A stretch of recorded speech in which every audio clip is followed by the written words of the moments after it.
Assalamualaikum warahmatullahi wabarakatuh. Bismillahirrahmanirrahim.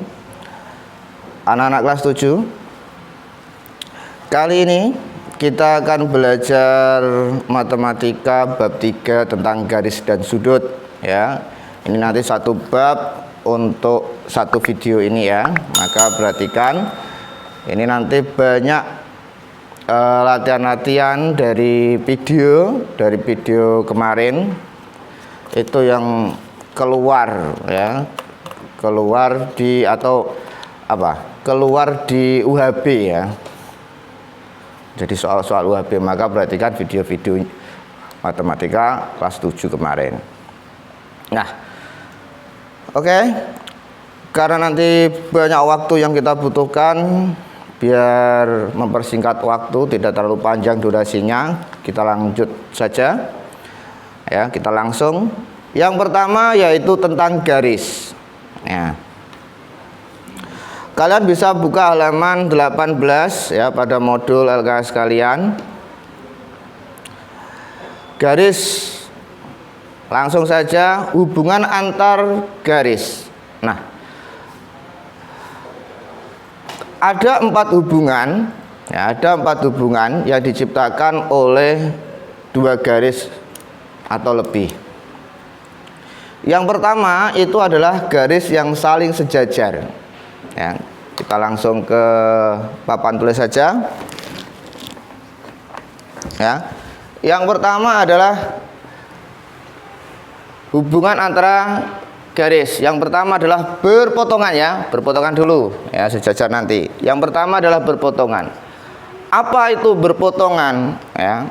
2 garis dikatakan berpotongan itu jika kedua garis itu bertemu dalam satu titik ya. Misalkan ini garis ya. Nah, ini bertemu, maka ini namanya berpotongan. Biasanya gambarnya seperti ini ya, gambaran di sini. Nah, ini namanya berpotongan. Ini garis bertemu dalam satu titik, itu namanya adalah garis yang saling berpotongan. Yang kedua adalah sejajar. Apakah yang disebut dengan garis yang sejajar itu? Garis yang sejajar, nah, 2 garis dikatakan sejajar itu jika kedua garis itu dalam satu bidang datar dan tidak pernah bertemu atau tidak pernah berpotongan, tidak pernah bertemu di dalam garis itu. Itu namanya garis yang sejajar. Biasanya gini gambarnya. Nah, ya, ini namanya garis yang sejajar. Antara garis A dan garis B ini tidak akan pernah ketemu ya, meskipun diperpanjang terus tidak akan ketemu ya, tapi dalam satu bidang datar ya. Itu namanya garis yang sejajar. Yang ketiga yaitu garis yang berimpit. Apa itu garis yang berimpit? Garis yang berimpit, kedua garis dikatakan berimpit. Berimpit itu dalam bahasa Jawanya itu dempet. Nah, dempet ya. Orang dempet ya, dempet itu wilayah Demak itu ya. Dempet ya. Berimpit artinya semua garis itu kan sebenarnya adalah titik-titik ya kan, titik-titik yang sangat banyak sekali, itu namanya garis ya. Kalau kamu baca di LKSmu ya, garis itu adalah titik-titik yang sangat banyak sekali. Nah, semua titik dalam garis itu bertemu, itu namanya berimpit. Kalau digambarnya seperti ini ya, ini sepertinya 1 tapi sebenarnya 2 gitu kan, ini namanya berimpit itu ya. Nah, yang keempat yaitu bersilangan. Nah, bersilangan itu hampir mirip ya, hampir mirip definisinya dengan sejajar ya. Bersilangan itu, 2 garis dikatakan bersilangan itu jika kedua garis itu tidak pernah bertemu atau berpotongan dalam satu bidang bukan satu dalam bidang datar ya, tapi dalam bidang yang lain ya. Contoh, ini sebuah garis ya, ini juga garis. Nah, ini seperti ini garisnya misalkan ya, yang satu menghadap ke sana, yang satu menghadap ke sini ya. Ini tidak bertemu karena ada jarak antara dua garis ini. Meskipun diperpanjang pun tidak akan ketemu. Misalkan kalau kita seperti ini, kita rubah seperti ini, nah seolah-olah berpotongan, tapi sebenarnya tidak bertemu atau tidak berpotongan. Itu namanya garis yang saling bersilangan. Nah, contoh konkret biasa yang sering keluar itu adalah sebuah gambar kubus atau balok ya. Ini saya kasih sketsa. Nah, A, B, C, D, E, F, G, H. Nah, AB ini sebuah garis ya, menyebutkan garis itu dengan dua huruf ya. AB dua huruf besar. AB itu namanya garis AB. Garis AB itu ini, A ke B ini namanya garis AB. Terus ada lagi garis BC, berarti B ke C, dari titik B ini ke titik C ya, itu namanya garis BC ya. Kalian tentu bisa menyebutkan nama-nama lain, nama-nama garis-garis yang ada di sini ya. EF yang mana, HG yang mana, HD yang mana, AD yang mana, tahu ya? Oke, saya kasih contoh konkret di sini. Nah, garis yang saling berpotongan di sini itu adalah garis AB dan garis CB atau BC. Kenapa saling berpotongan? Karena dua garis ini ya, ini bertemu. Kalau ini kita perpanjang, nah ini bertemu di sini kan? Kelihatan? Ada lagi yang bisa kalian sebutkan garis yang saling berpotongan? Ya, FB sama AB atau FB dengan BC juga berpotongan. Dan masih banyak lain, ya, banyak lagi garis-garis yang berpotongan pada gambar ini. Itu yang sejajar sekarang. Mana tahu yang sejajar? Yang sejajar itu dua garis yang tidak saling bertemu dalam satu bidang datar. Contoh di sini adalah garis AB sama garis EF. AB dan EF kalau kita perpanjang tidak akan pernah bertemu, dan ini dalam satu bidang datar yaitu ABEF.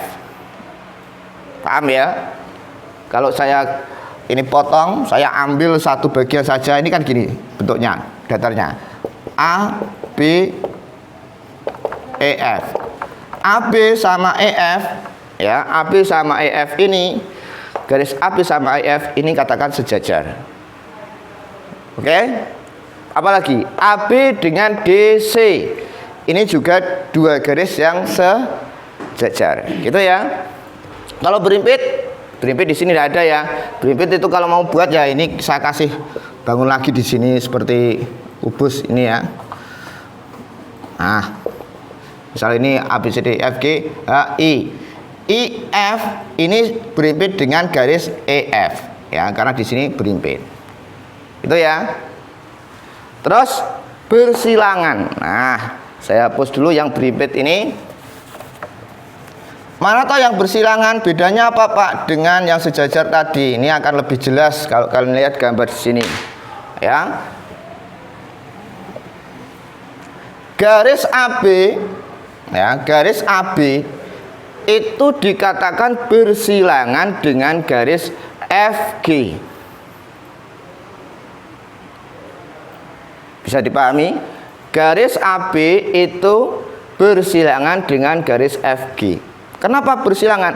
Karena garis AB sama garis FG ini tidak akan pernah bertemu kalau diperpanjang, karena di lain bidang. Itu ya. Ada lagi AB dengan EH, AB dengan HG. Ya, begitu. Itu garis. Ya. Lanjut. Kita lanjut. Sekarang adalah sudut. Nah, apa itu sudut? Sudut itu adalah bagian yang dibatasi oleh dua sinar garis ya. AB ini namanya sinar garis, BC ini sinar garis. Nah, wilayah yang dibatasi oleh AB dan BC dua garis itu, ini namanya sudut. Inilah sudut. Ya, bisa dipahami? Nah, untuk menyebutkan sudut itu ada dua cara. Yang pertama dengan satu huruf, yang kedua dengan 3 huruf. Kalau menyebutkan dengan 1 huruf cukup ini adalah sudut B, maka simbolnya gini, ini adalah sudut B. Ya, ini yang dimaksud, ini adalah sudut B. Tapi kalian akan lebih aman jika menyebutkannya dengan 3 huruf. Ya, kalau menyebutnya dengan 3 huruf bagaimana? Kalau kita maksudnya ini adalah sudut ini yang kita maksud, ya, maka sudut ini namanya adalah sudut apa aja? A, B, C, atau sudut C, B, A. Bisa dipahami? Kenapa Pak bukan BCA? Ingat, kenapa bukan BCA kok ABC CBA? Perhatikan, B-nya selalu ada di tengah ini. Ya, B-nya selalu ada di tengah. Kenapa? Karena yang dimaksud ini adalah yang ini, titik ini. Maka sudut ini namanya adalah sudut ABC maupun CBA. Ya. Saya katakan lebih aman kalian pakai 3 sudut karena nanti dalam beberapa hal, misal seperti ini, ya, misal seperti ini, A, B, C, D, ya. Kalau kalian menyebut cuma 1 huruf, misalkan diminta untuk menyebutkan ini, sudut B itu yang mana? Maka akan kebingungan. B itu yang ini apa yang ini? Gitu kan? Kalau kalian menyebutkan sudut DBC, maka yang dimaksud adalah yang ini. Tapi kalau yang dimaksud adalah iki, ya, misalkan ini X, ini Z, ya. Yang dimaksud adalah X ini, maka namanya adalah sudut ABD atau dibalik DBA. Oke ya? Bisa dipahami? Cara menyebutkan sudut. Sudah selesai sampai sini. Sekarang berikutnya adalah macam-macam sudut. Ada 5. Ya. Yang pertama adalah sudut lancip. Yang kedua adalah sudut tumpul. Yang ketiga adalah sudut siku-siku. Dan yang keempat sudut lurus. Berikutnya terakhir adalah sudut refleks. Oke, saya hapus di sini. Apa yang dimaksud dengan sudut sempit? Sudut sempit. Kok sempit? Lancip, kok sempit ya. Sudut lancip. Sudut lancip itu adalah sudut yang besarnya kurang dari 90 derajat. Itu namanya sudut lancip, ya. Yang pertama adalah sudut lancip. Sudut lancip itu besarnya, ya, kurang dari 90 derajat. Ya, misalkan ini X, ya, maka X itu harus kurang dari 90 derajat. Ya. Nah, ini. Ya. Ini namanya lancip. Yang kedua adalah sudut siku-siku aja dulu, ya. Ben urut. Sudut siku-siku biasanya ada tanda kayak ini, ya, siku-siku. Kalau Pak tukang, ya, kalau orang tua kalian tukang mesti tahu ada penyiku, ya. Bentuknya mesti siku-siku seperti ini. Apa yang dimaksud dengan sudut siku-siku? Sudut siku-siku itu sudut yang besarnya persis 90 derajat, tidak kurang, tidak lebih. Ya. Namanya sudut siku-siku. Yang ketiga yaitu sudut tumpul. Nah, ini gambaran sudut tumpul gambarannya. Kalau sudut tumpul itu sudut yang besarnya, ya, ini di antara, ya, di antara 90 derajat dan 180 derajat. Ini namanya sudut tumpul. Ya, bisa saja 100, bisa saja 91, bisa saja 150, itu namanya sudut. Gambarannya seperti ini biasanya, agak mangap gitu ya. Agak mangap. Yang keempat itu adalah sudut lurus. Nah, sudut lurus. Sudut lurus, ya, ini misalkan sudutnya. Ini sudut lurus. Sudut lurus itu besarnya adalah berapa? 180 derajat pas. Biasanya gambarnya adalah sebuah garis lurus. Ya, itu sudut lurus.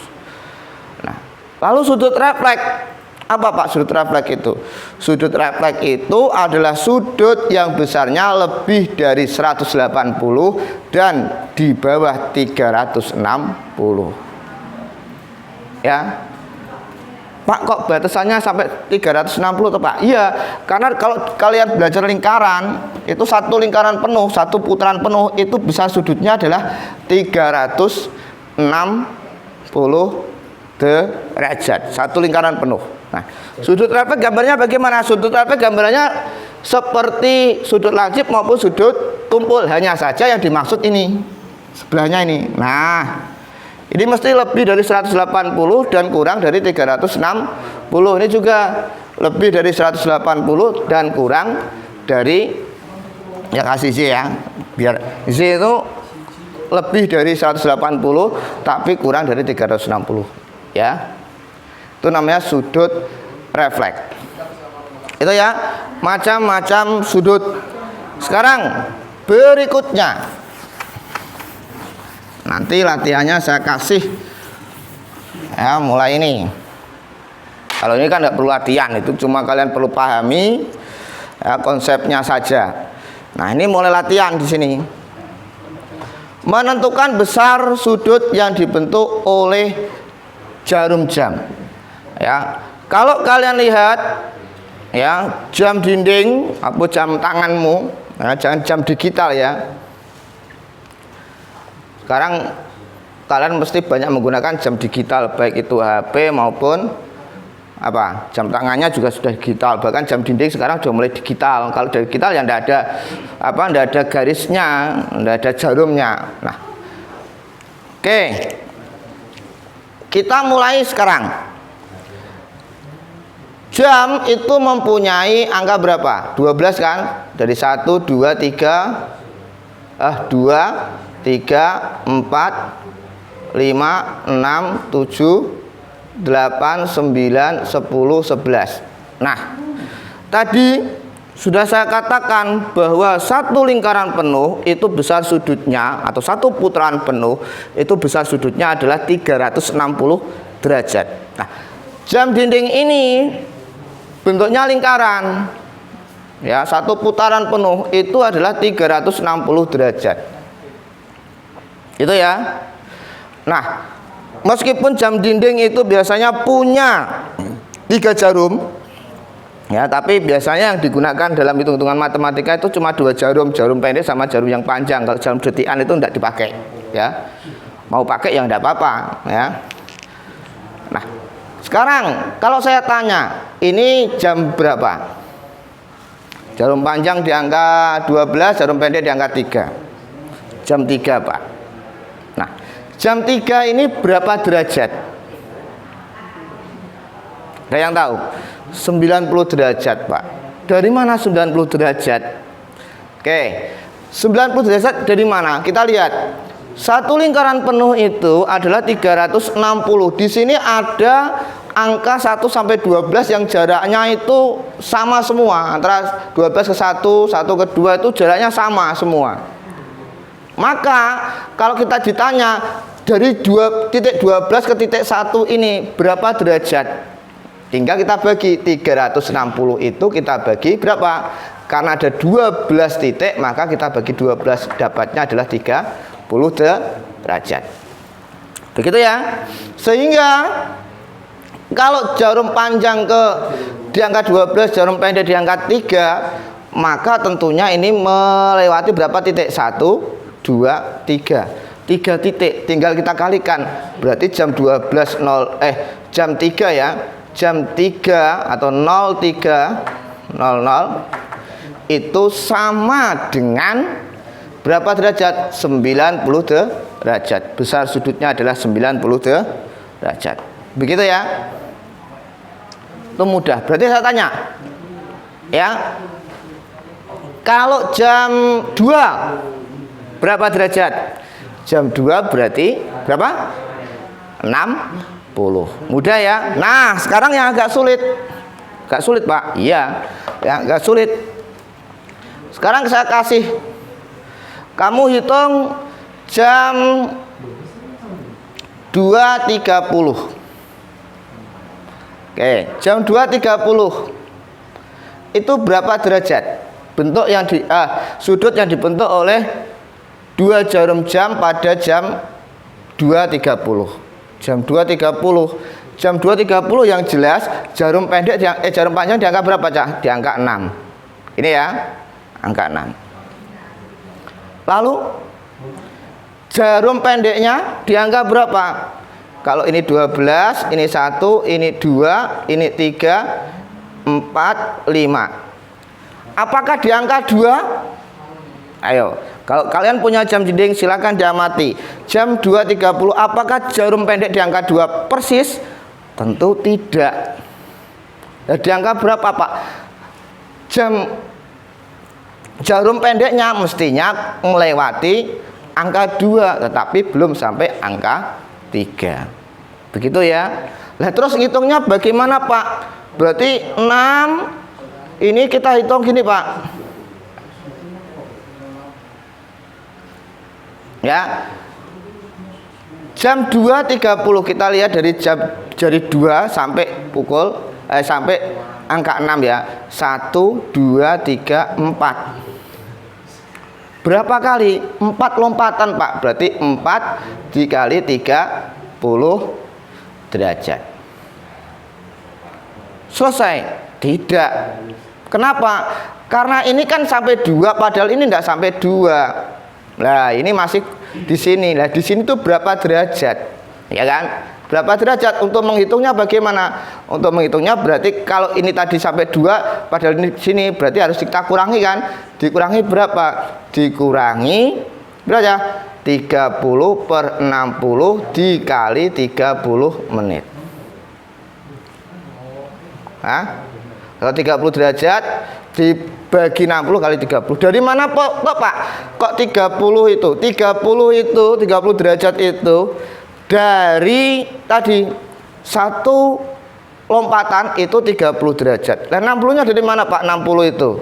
60 itu 1 jam itu adalah 60 menit. Ya. Terus kenapa dikali 30? 30 dari mana, Pak? Karena ini tadi lebih 30 menit. Misalkan nanti lebih 20 menit, ya berarti ini nanti dikali 20. Begitu ya. 4 kali 30 120. Dikurangi berapa ini? 30 sama 60 coret dapat 21 ya kan? Tinggal 1 kali 30 bagi 2 15. Nah, berarti sudut yang dibentuk adalah 120 dikurangi berapa? 15, yaitu 105 derajat. Bisa dipahami? Satu lagi. Misal jam 10.20 bagaimana, Pak? Jam 10.20 sekarang. Kamu harus pakai logika ya ini ya. Karena belajar matematika itu sebenarnya mengasah logika, ya. Kalau logikamu jos, berarti matematikamu jos, ya. 10.30. Oke, 10.30. Kita cari jarum panjangnya di angka berapa kalau lebih 20 itu? Di angka 4. Ya kan? Kalau ini kan 5 menit, 10 menit, 15 menit, 20 menit. Ini 9 ya, 9, ini 8, ini 7, ini 10, 11. Nah, sekarang kita rubah jadi jam 8.30 aja ya. Biar enggak terlalu banyak. Jam 8.30. Ya, ben ora kakean mengono ya. Jam 8.30. Berarti jarum pendeknya di angka berapa? Ya di angka 8. Bukan, tapi di angka 8 lebih sedikit. Tidak pas 8, tapi 8 lebih sedikit. Sehingga ini membentuk dua sudut. Sudut yang kecil, yang ini sudut yang besar. Gitu ya. Sudut yang kecil dan sudut yang besar. Nah, kalau diminta untuk menghitung sudut yang kecil bagaimana? Ya tinggal kita hitung dari 4 ini ke angka 8. Berapa? 1 2 3 4. Ya, saya taruh di sini berarti 4 dikali 30. Terus ditambah apa dikurangi, Pak? Kalau tadi ngitung kita kan sampai di sini kan? Sampai di 8 kan, padahal sudut pendek garis jarum pendeknya ini lebih dari di angka 8, yaitu lebih dari 20 menit tadi. Karena ada kelebihan 20 menit, maka jarum pendeknya mesti di atas 8, bukan pas 8. Maka harus ditambah. Ya kan, ada tambah sedikit kan sini. Gini. Berapa nih tambahannya? Ya tinggal ditambah kayak tadi. Ya, 30 per 60 dikali 20. Karena lebihnya 20 menit, maka dikali 20 menit. Ya, kalau ini udah pakem ini. Ya, 30 per 60 tuh. Ya, 30 dari tiap satu angka ke angka lain mesti besarnya 30 derajat karena 60 menit, gitu kan? Gitu. 60 ini karena 60 menit, 1 jam 60 menit. Oke, cret 1 2 20 bagi 2 10. Berarti ini 120 ditambah 10. Jumlahnya adalah 130 derajat. Begitu ya.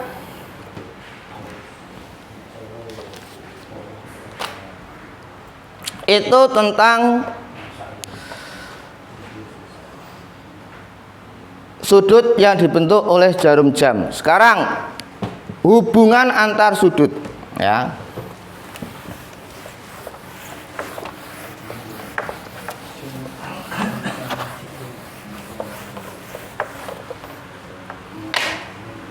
Soal dulu. Oke, soalnya soal yang pertama. Soal yang pertama, tentukan besar sudut yang dibentuk oleh jam 9.20. Ya, 09.20 ini berapa derajat? Ya, berapa derajat? Apakah A itu 130, B itu 105, C itu berapa?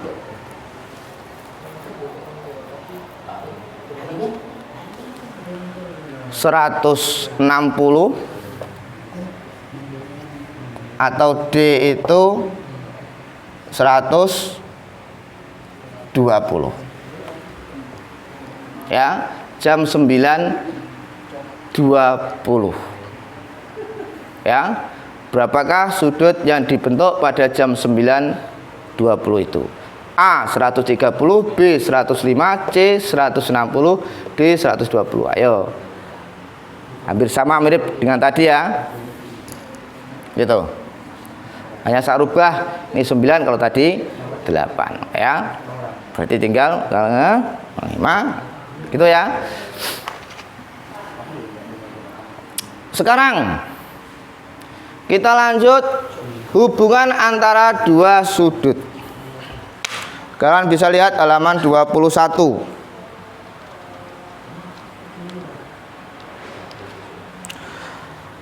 Ada 3 yang akan saya terangkan di sini. Hubungan antara sudut. Yang pertama adalah sudut yang saling berpenyiku. Dikatakan sudut yang saling berpenyiku, ya, atau saling berpenyiku ya, jangan penyiku. Saling berpenyiku. Saling berpenyiku. Atau biasa disebut sebagai sudut komplement. Ya, kalian bisa lihat di LKS kalian, ada di buku matematika kalian, ya, sudut yang saling berpenyiku atau komplement.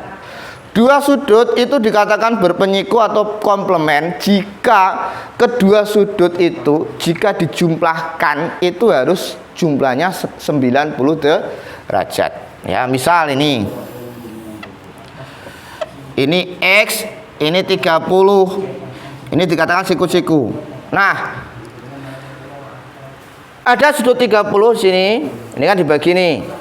Ya, berarti ada dua sudut kan? Sudut X sama sudut 30. X sama 30 ini dikatakan sebagai sudut yang saling berpenyiku. Kenapa? Karena di sini sudah ada tanda siku-sikunya. Pertanyaannya adalah sekarang, berapa nilai X? Tinggal gampang kan? Kalau berpenyiku itu jumlahnya harus 90. Berarti nilai X itu adalah 90 dikurangi 30. Maka penyikunya dari 30 adalah berapa? 60 derajat. Begitu ya. Itu sudut yang saling berpenyiku. Yang kedua adalah sudut yang saling berpelurus. Ini, tar.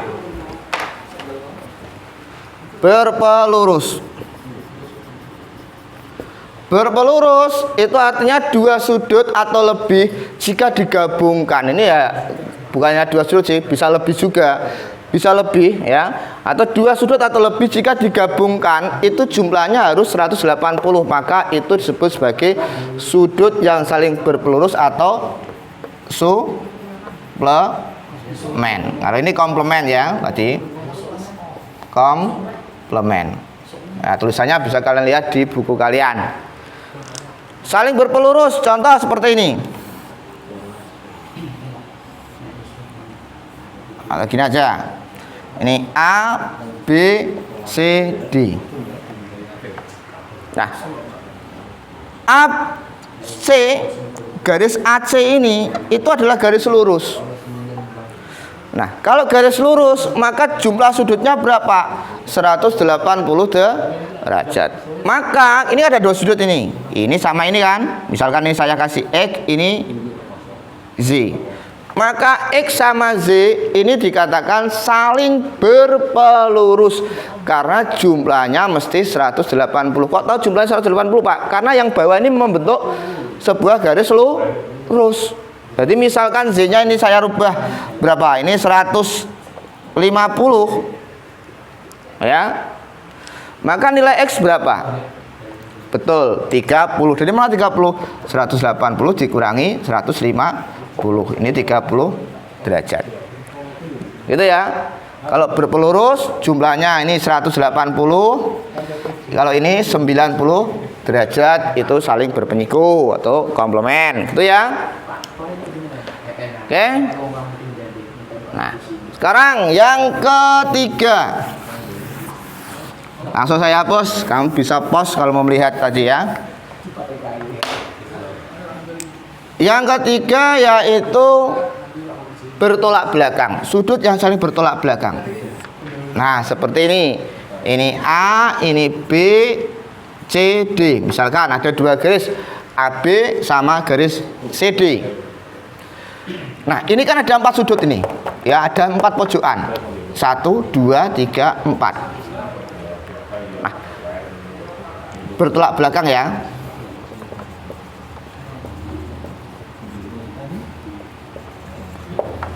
Mana tahu yang disebut sudut yang saling bertolak belakang, yaitu sudut yang kedua ini sama sudut yang keempat. Ya. 2 dan 4 ini saling bertolak belakang. Lalu bagaimana sudut yang saling bertolak belakang itu? Sudut yang saling bertolak belakang itu besarnya sama. Misalkan 2 ini sudut yang kedua ini itu adalah 130, maka 4 juga 130. Ini ya, kalau ini 130 maka ini juga 130 derajat. Ya. Pertanyaan sekarang, coba saya cek. Kalau ini 130 berarti nomor 1 ini berapa? Ayo, berapa? Jangan ngawur. Berapa ya? 50. Dari mana 50? Kita lihat. CD ini kan lurus. Ini dipotong garis yang lain kan? Berarti ini berpelurus. Kalau berpelurus jumlahnya harus 180. Ini sudah ada 130. Ini berarti kurang 50. Ya kan? Kalau berpelurus jumlahnya harus 180. Kalau begitu sudut yang ketiga berapa? Sudut yang ketiga berarti 50. Alasannya apa? Bertolak belakang. Gitu ya. Nah, sekarang saya kasih soal. Soalnya adalah LKS halaman 24 nomor 1. Berarti sudah ada 2 ya. Nomor 1 halaman 24. Besar penyiku suatu sudut 25 derajat. Maka besar pelurus sudut tersebut adalah berapa? Ya. A 65, B 115, C 135, D 155. Sudah ada 2 soal ya. Ini soal yang kedua, nomor 1 halaman 24. Itu Yang ketiga, soal yang ketiga langsung aja yang nomor 2. Ya. Nomor 2 itu soal yang ketiga. Halamannya sama 24 tadi. Sebuah sudut besarnya 30 derajat. Sudut penyikunya adalah X plus 10 derajat. Nilai X adalah. Gitu ya. Terus yang ketiga sudah, yang keempat. Yang keempat, ini soal kedua, soal ketiga, soal yang keempat. Ya, ini halaman 24. Halaman 24. Soal yang keempat halaman 25. Halaman 25 nomor 9. Ya. Halaman 25 nomor 9. Besar sudut ABD adalah pada gambar tersebut. Gitu ya. Oke, sekarang kita lanjut. Satu lagi yaitu hubungan antar sudut pada dua garis sejajar.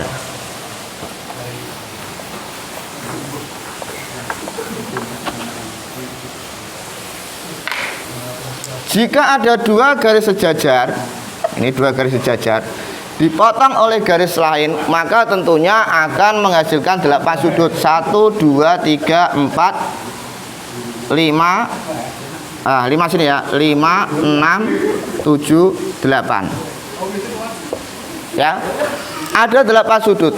Kalau kita perhatikan, ya, kita perhatikan 2, 4, 6, 8. Ini mirip.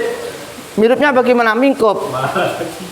Artinya dari 8 sudut ini secara garis besar dibagi 2, ya, dibagi 2, yaitu yang besar sama yang kecil. 2, 4, 6, 8 ini besarnya mesti sama semua. Ya, misalkan ini kok 40, mesti ini juga 40, sini 40, ini 40. Oke. Kalau nomor 2 ini 40, maka nomor 1 berapa? Sudut yang pertama berapa? Berapa? 140 derajat. Kenapa 140 derajat? Karena jumlahnya harus 180. Ini lihat, ini garis lurus. Ya. Ada garis yang memotong. Ya, berarti ini adalah garis yang saling berpelurus. Itu ya secara garis besar. Nah, sekarang ada beberapa nama yang harus kalian ketahui hubungan antara ke-8 sudut itu. Ya. Apa saja? Yang pertama adalah sehadap. Yang kedua berseberangan. Yang ketiga sepihak. Nah, mana sudut dari 8 sudut ini, ya, mana yang dikatakan sehadap? Oke, sebelumnya kita lihat ini. Ini ada 2 garis sejajar, ya. Dipotong garis yang lain. Ini bagian dalam, ya. Antara 2 garis itu. Ini bagian luar gitu ya. Saya katakan seperti itu. Biar untuk mempermudah ini. Yang dikatakan sehadap itu ini sudut 2 sama sudut 6. Ini namanya sudut yang saling sehadap. Artinya di luar 1, di dalam 1, tidak menyeberang garis potongnya. Ini namanya sehadap. Nah, kalau kalian menemukan sudut yang sehadap, besarnya mesti sama. Itu ya. Kalau ini 40, tadi ini berarti 40, mesti sama. Ya, ada lagi 3 sama 7 juga sehadap, di dalam 1, di luar 1, tidak menyeberang garis potong. Ada lagi 1 dan 5. Terakhir Bapak 4 dan 8. Itu adalah garis-garis yang sehadap. Yang kedua adalah berseberangan. Nah, kalau berseberangan, ya, garis yang saling berseberangan itu gini. Berseberangan itu ada 2, luar dan dalam. Nah, mana tahu sudut yang saling berseberangan 2 dan 8. Karena sama-sama di luar, maka disebut sebagai luar berseberangan. Ya, dikatakan berseberangan karena menyeberang garis ini loh, garis potongnya. Ya toh? Ini 2 di sebelah kanan, 8 sebelah kiri garis potong. Maka disebut sebagai garis yang berseberangan. Karena di luar, maka luar berseberangan. Ya. Ada lagi yang di luar berseberangan 1 dan 7. Nah, sekarang yang dalam berseberangan yang mana? Ayo, 3 dan 5. Betul ya? 3 dan 5 itu adalah garis yang saling berseberangan. Kalau garis yang saling berseberangan, bagaimana garisnya? Sudutnya sama juga. Bersihnya sama. Kalau ini 40, ini 40, ya toh? Kalau ini 140, berarti 5 ini 140. Alasannya karena dalam berseberangan. Kalau yang ini luar berseberangan. Ya, kalian tentu bisa menyebutkan dalam berseberangan yang lain, yaitu 4 dan 6. Yang terakhir adalah sepihak. Ya, sepihak. Mana tahu yang sepihak itu? Sepihak itu juga ada 2 ya. Ada 2, dalam dan luar. Mana yang dalam itu? Nah, sepihak ini yang luar ya, yang dalam dulu ya. 3 sama 6 ya, 3 sama 6 ini dikatakan sepihak. Ya, karena sama-sama di dalam, maka dikatakan sebagai dalam sepihak. Kalian perhatikan, 6 itu sudutnya kecil, 3 itu sudutnya besar. Berarti kalau ada sudut yang sepihak itu besarnya jumlahnya harus 180 derajat. Begitu ya. Bisa dipahami? 4 sama 5 ini juga dalam sepihak. Sama-sama dalam tapi tidak menyeberang garis potong. Kalau luar sepihak mana? Berarti 2 dan 7. Begitu ya. 1 dan 8 itu luar sepihak. Itu berarti saya kasih latihan ya. Latihannya itu halaman 25. Halaman 25 nomor berapa? Nomor 12. Tentukan nilai Z. Ya. Tentukan nilai Z. Ya. Di situ ada 2 garis sejajar dipotong garis lain, ada sudut 102, ada 3Z, berapa nilai Z? Ya, kamu cari dulu hubungannya 3Z sama 102. Paling mudah gini, ombok karo ciuk. Kalau ombok karo ciuk dijumlahke kudu 180. Berarti 3Z ditambah 102 harus sama dengan 180. Kalian sudah belajar PLSW, sudah belajar aljabar, tentunya bisa mencari nilai Z. Begitu ya? Nanti tolong kalian kerjakan tadi tugas tadi ya. Ada ini soal yang kelima ya. Ini soal yang kelima. 1, 2, 3, 4 tadi sudah. Ya. Nanti kalian cari, benar kan? Nah. Ya, nanti kalian kerjakan di Google Form yang ada di deskripsi ya. Linknya ada di deskripsi. Ingat, latihan-latihan yang ada pada matematika dari video pertama sampai ini itu nanti kalau kalian lihat mesti bisa mengerjakan UHB ya. Cukup dari saya, sekian. Assalamualaikum warahmatullahi wabarakatuh.